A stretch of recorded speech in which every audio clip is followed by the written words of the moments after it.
The boardroom fell silent as I clicked to the final slide of my presentation. The new budget numbers glowed on the screen, and I watched Karen's face transform from smug confidence to pure horror. Her perfectly manicured nails dug into the conference table as she processed the $5,000 increase in HOA fees staring back at her. "What is this?" she shrieked, her voice climbing octaves with each word. "Who authorized this outrageous increase? This is completely unacceptable." I adjusted my tie, savoring the moment I'd been planning for weeks. "You did, Karen," I said with a calm smile. "The moment you find me $1,000 for swimming in my own lake." Let me back up and explain how we got here. My name is David, and I've lived in Willow Creek Estates for 15 years. When I bought my property, the main selling point wasn't the 4-bedroom colonial or the 3-car garage. It was the pristine 20-acre lake that came with the deed. Crystal Lake, as the original owners named it, sits partially on my property and partially borders the HOA community. For over a decade, this arrangement worked perfectly. Neighbors would wave as I took my morning swims, and occasionally I'd even let the HOA host their summer picnic on my section of the shoreline. Then Karen became HOA president. You know the type. She showed up to her first board meeting with a leather-bound notebook, color-coded tabs, and a mission to bring order to the chaos. Within her first month, she'd issued 17 warning letters for infractions ranging from mailboxes being 2 inches too tall to grass being half an inch too long. She measured everything with an actual ruler she carried in her purse. The trouble started on a beautiful Saturday morning in June. I was doing my usual swim, floating on my back and watching clouds drift by, when I heard that unmistakable shriek from the shore. "Excuse me. Excuse me, sir." Karen stood at the water's edge in her HOA president blazer, despite the 90-degree heat, waving a clipboard like a battle flag. "You need to exit the water immediately." I swam closer, though not too close. Something told me she might try to citizens arrest me with that clipboard. "Good morning, Karen. Beautiful day for a swim." "Swimming is strictly prohibited in community bodies of water," she announced, reading from her clipboard. HOA Regulation 7.3.9 clearly states that all recreational water activities require board approval and proper insurance documentation. I treaded water, genuinely confused. "This is my lake, Karen. I own it. Check the property records." She adjusted her oversized sunglasses, the kind that screamed, "I need to speak to your manager," from a mile away. The HOA governs all shared natural spaces within our community boundaries. This lake borders HOA property, therefore it falls under our jurisdiction. "That's not how property law works," I said, starting to swim back toward my dock. "We'll see what our lawyers have to say about that," she called after me. "Consider yourself on notice." I figured that would be the end of it. Surely once she actually looked at the property lines and deed restrictions, she'd realize her mistake. But I underestimated both her determination and her ability to twist reality to fit her narrative. The certified letter arrived the following Monday. Official HOA letterhead, naturally. It detailed my blatant violation of community standards and assessed a $1,000 fine for unauthorized use of community resources. The letter went on for 3 pages, citing made-up regulations and threatening legal action if I continued my reckless endangerment of community safety. I tried the reasonable approach first. I made copies of my deed, highlighting the sections that clearly showed my ownership of the lake. I included the original survey from 1952, the water rights documentation, and even a letter from the previous HOA president acknowledging my private ownership. I hand-delivered it all to Karen's house. She answered the door in another blazer, this one pink, as if she had a whole closet dedicated to HOA authority wear. "David," she said, not even looking at my documents. "The fine stands. The board has spoken." "The board?" I asked. "When did the board meet about this?" "Emergency session," she said with a smile that didn't reach her eyes. "We take safety violations very seriously." I later learned this emergency session consisted of Karen and her 2 closest allies meeting at Starbucks. The letters kept coming. She sent one nearly every day, each more threatening than the last. She filed complaints with the city, claiming I was creating an attractive nuisance. She started a whisper campaign among the neighbors, telling anyone who would listen that I was setting a dangerous precedent.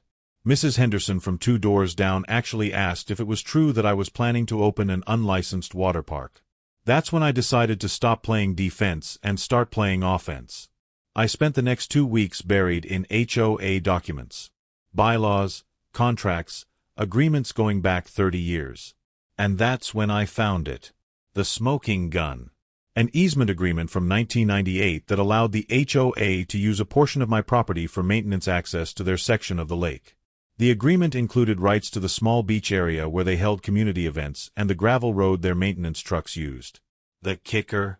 The agreement expired after 25 years unless formally renewed. It was now 2024.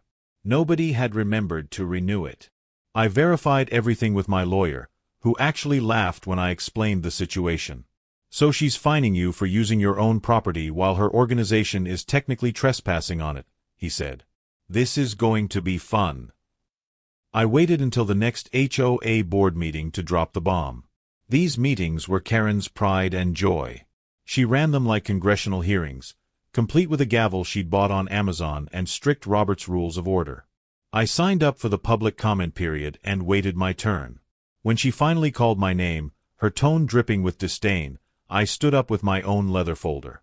2 could play the official documentation game. Thank you, Madam President, I began, matching her formal tone.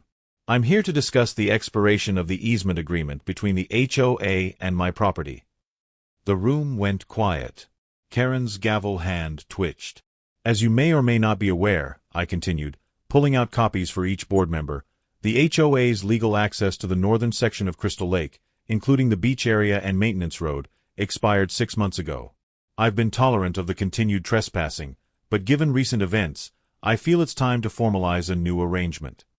Karen's face had gone from red to white to a shade of purple I didn't know was possible for human skin. This is ridiculous, she sputtered. We've used that access for decades. Without legal authorization for the past 6 months, I clarified.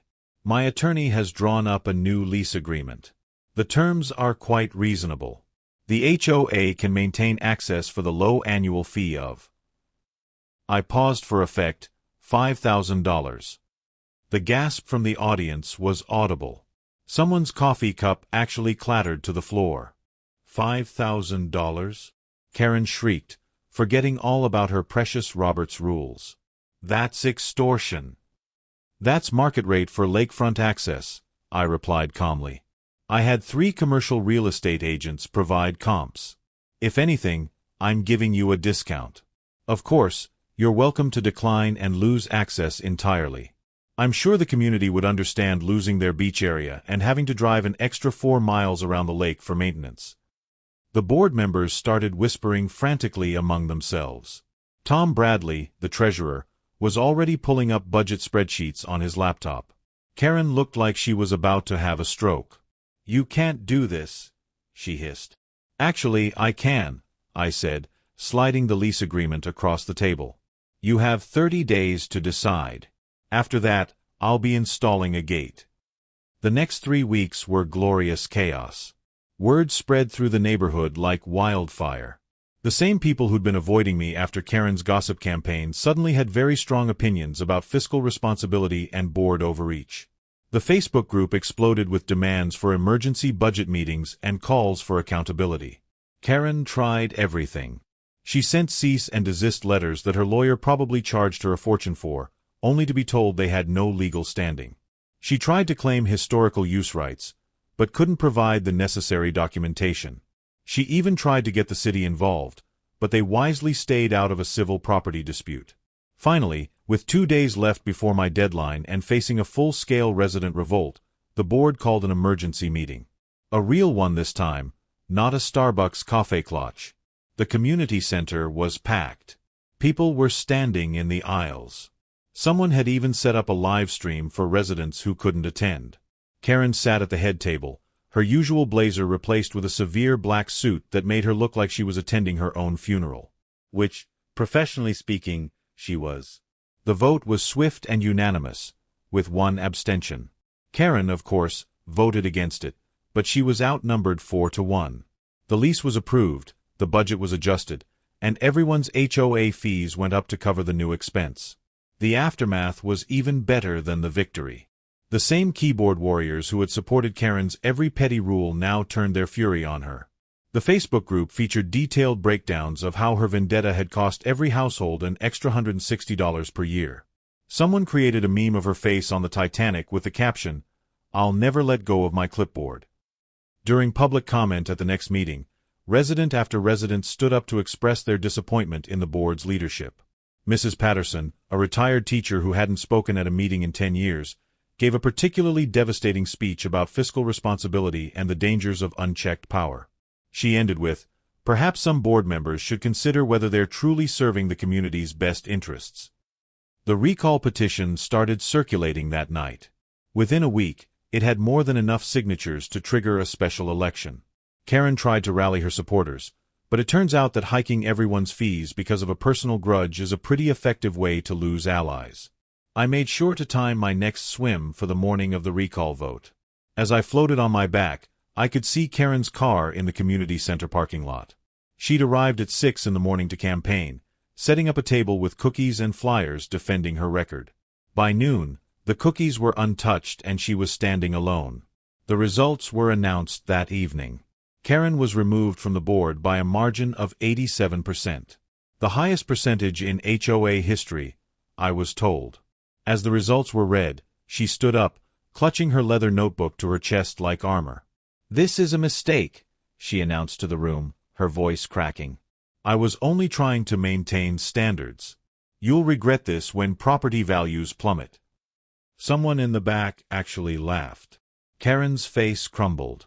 She grabbed her giant purse and her measuring ruler and stormed out, her heels clicking on the linoleum like a countdown to her exile.